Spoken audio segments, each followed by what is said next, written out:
frigid day, certainly for mid to late February, when our average high is now up to 45 degrees. Tends to be the coldest in January. We tend to get our most brutal cold snaps in January, at least here in the city. But this stretch this week is well below average. Let's go ahead and take a look at just how cold it is this morning. We'll start off with our current surface temperatures, and temperatures right now across the region are in the 20s and teens out there. It's 22 in Wilmington, 23 right now in Philadelphia. You can see up to the north in the Poconos, it's in the single digits, teens in Allentown, Pottstown, and Coatesville. But the wind is still strong out there. In fact, we've had winds this morning gusting as high as 30 miles an hour already, and that means it feels like the teens and single digits at best. Right now it feels like 10 in the city, but single digit feels like temperatures anywhere you see the pink. So our north and west zones are the coldest this morning. That's where skies are clear. There are a few more clouds to the south, and that is keeping it just a couple of degrees milder there, feeling like the teens at the very least. So taking you through the rest of your day, again, it's a day for the heavy coat, the hat, the gloves,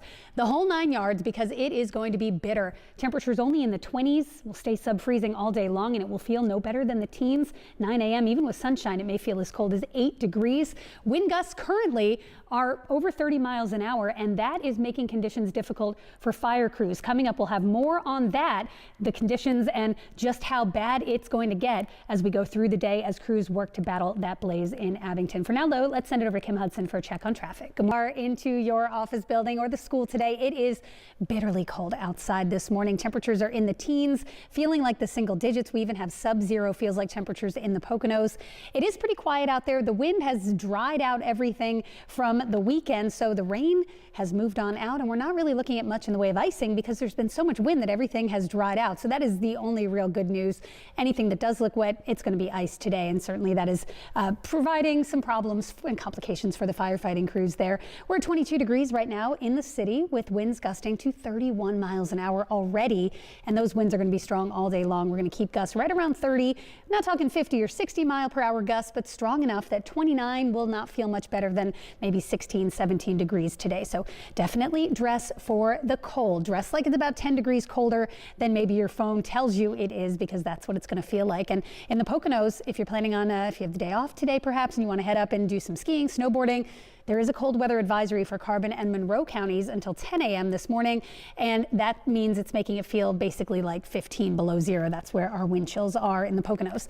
It's not quite as cold off across South Jersey and Delaware, and that's because we've had more cloud cover overnight. So with clouds, it keeps you a little bit warmer. The coldest spots this morning north and west of the city, but areas to the south are the spots most likely to see potential snow later this week. This is the system we're watching starting to develop today over the Midwest and down through portions of the lower Mississippi Valley. We have winter storm warnings and watches nearby, but the closest part of our region in a winter alert is Sussex County, Delaware, and that's a winter storm watch which goes through Thursday evening. The latest info, all of our models are trending south with the main low of this.